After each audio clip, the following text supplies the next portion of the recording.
Di balik megahnya SEA Games 2011, tersembunyi konspirasi kelam yang mengguncang negeri ini. Skandal korupsi yang melibatkan para pejabat tinggi akhirnya terungkap. Keserakahan mereka menghancurkan kepercayaan rakyat. Ini adalah kisah tentang ambisi, pengkhianatan, dan keadilan yang akhirnya ditegakkan.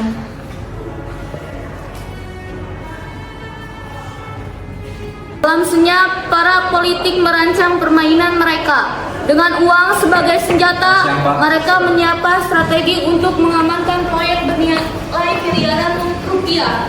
Sebuah konspirasi telah dimulai. Sebuah tangan tertutup, Nazarudin duduk dengan ekspresi penuh percaya diri, sementara Mindoro Salina dan Muhammad El Idris membolak-balik dokumen proyek.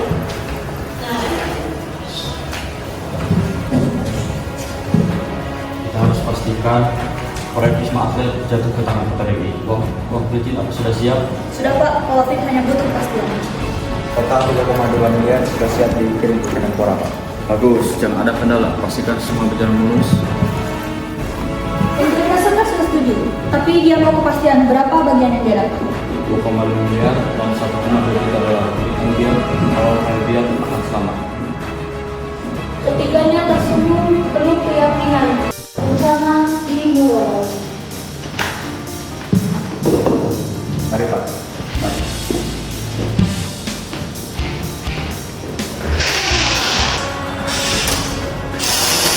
Malam semakin larut, tetapi Nazarudin masih sibuk memastikan semuanya berjalan sesuai rencana.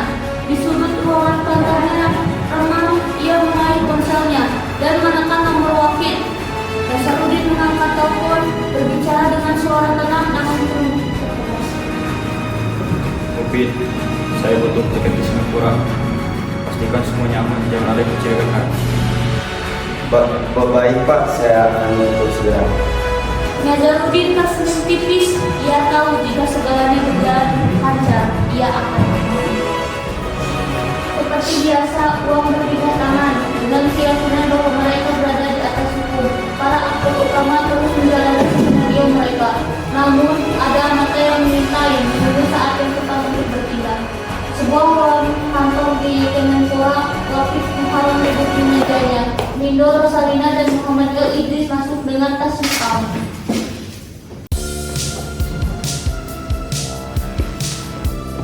Di dalam sebuah ruangan, Wafid terlihat cemas menunggu kedatangan Idris dan Rosalina. Wafid sedang menelpon Idris untuk memastikan keberadaannya. Wow, Idris, mau musliman? Ya Pak, saya sudah di lobi Pak, segera ke atas Pak. Baik, saya tunggu segera. Selamat siang Pak.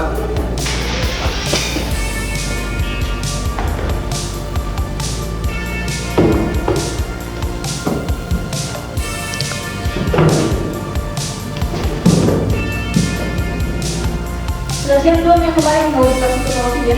Sudah siap, saya minta. Baik, pastikan ini aman.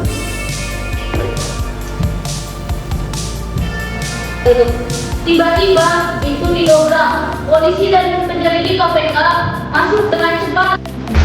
Kakak, ini bukti soal pendagangan. Apa tangan? Barang bukti sudah kami amankan. Berdiri, ikuti kami.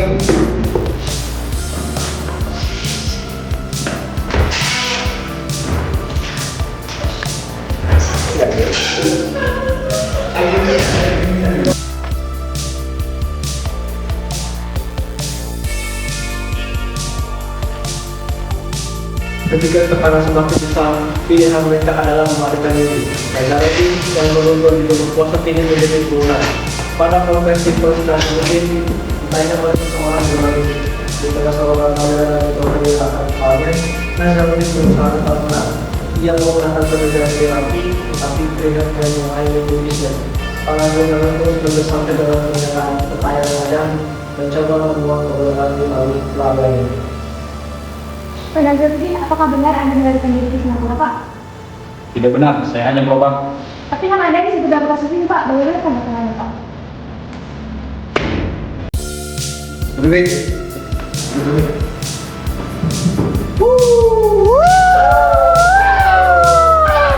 Nazarudin berusaha mengelak dan tidak menjawab pertanyaan Jonan. Pergi begitu saja meninggalkan Polres Inter. Di balik layar, rencana lain akan disusun. Singapura bukanlah tujuan akhir. Semua paspor dengan identitas berbeda sudah disiapkan. Kolombia, negara yang jauh dari jangkauan hukum Indonesia, menjadi opsi terbaik untuk menghilang. Ketika kebenaran mulai terungkap, para pelaku mencari jalan untuk menghindari hukum. Namun, tidak ada tempat yang cukup jauh bagi mereka untuk bersembunyi. Nazarudin pun akhirnya tertangkap di Kolombia melalui Interpol, membawa babak baru dalam penyelidikan kasus ini. Penghakiman tiba. Setelah bertahun-tahun bermain di balik layar, kini mereka harus menghadapi konsekuensi dari perbuatan mereka. Uang sidang, tunggu sesak, kamera, penyerang, hakim yang pernah membacakan putusan. Saudara Muhammad Nazarudin, setelah bukti-bukti diperiksa, Anda terbukti bersalah. Dengan ini, Anda divonis hukuman 7 tahun penjara.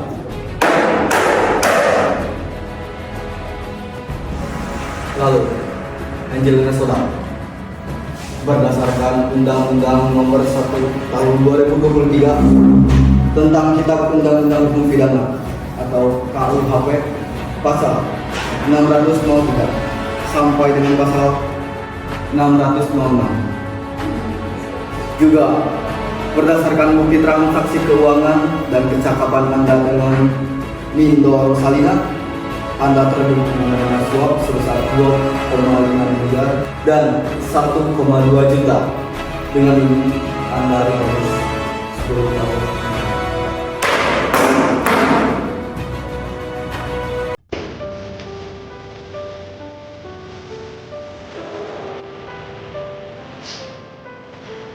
Kisah ini bukan hanya sekedar kejahatan finansial, tetapi juga pengkhianatan terhadap rakyat dan bangsa. Keserakahan dan kekuasaan telah membuat mereka lupa akan amanah yang diberikan. Pada akhirnya, hukum berbicara dan keadilan ditegakkan. Biarlah ini menjadi pelajaran bagi kita semua agar kepercayaan rakyat tidak kembali dihianati.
Total 3,2 miliar sudah siap di Kemenpora.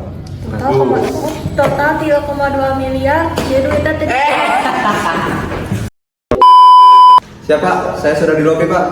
Segera keluar. Saya sudah di bawah. Siapa? Segera. Sudah siap belum yang kemarin? Mau dikasih ke Pak Wafi ya? Oh, dia ini. 2, 3. Tiba-tiba pintu didobrak. Polisi dan penyelidik KPK masuk dengan cepat.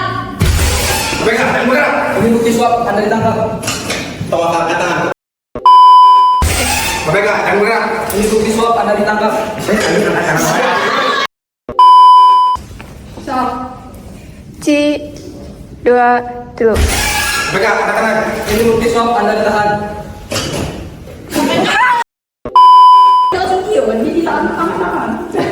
Ayo mau mana yang datang-datang aja.